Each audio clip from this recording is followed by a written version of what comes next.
પણ સાથે આવીને ખાસ ઉપસ્થિત થાય જેથી આપણે ઉમેદવારી પત્ર માન્ય માતા કી જય, ભારત માતા કી જય, વંદે વંદે, જય જય શ્રી રામ, જય જય શ્રી રામ। સ્થાનિક સ્વરાજ્યની ચૂંટણીઓ માટે ઉમેદવારી પત્ર ભરવાના અંતિમ દિવસે ગણદેવી મામલતદાર કચેરી અને તાલુકા પંચાયત કચેરી ખાતે ઉમેદવારોનો ભારે ધસારો જોવા મળ્યો હતો। ભાજપના જિલ્લા અને તાલુકા પંચાયતના ઉમેદવારો સતી માતાના મંદિરે એકત્રિત થયા બાદ ઢોલ નગારાના નાદ અને વિશાળ જનમેદની સાથે ભવ્ય રેલી સ્વરૂપે નીકળ્યા હતા।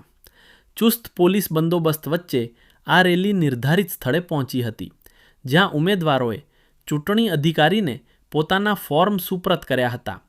ગણદેવીમાં 2 અલગ અલગ સ્થળોએ ફોર્મ સ્વીકારવાની વ્યવસ્થા કરવામાં આવી હતી, જેમાં ભાજપ, કોંગ્રેસ, આપ અને અપક્ષમાંથી કુલ કેટલા ઉમેદવારોએ દાવેદારી નોંધાવી છે તેનો ચોક્કસ આંકડો મોડી સાંજ સુધીમાં સ્પષ્ટ થવાની શક્યતા છે।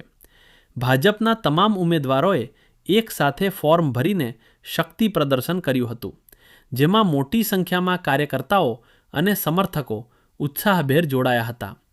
આ ભવ્ય રેલી અને ઉમેદવારી પ્રક્રિયા દરમિયાન લોકશાહીનો પર્વ ઉજવાતો હોય તેવો માહોલ સર્જાયો હતો।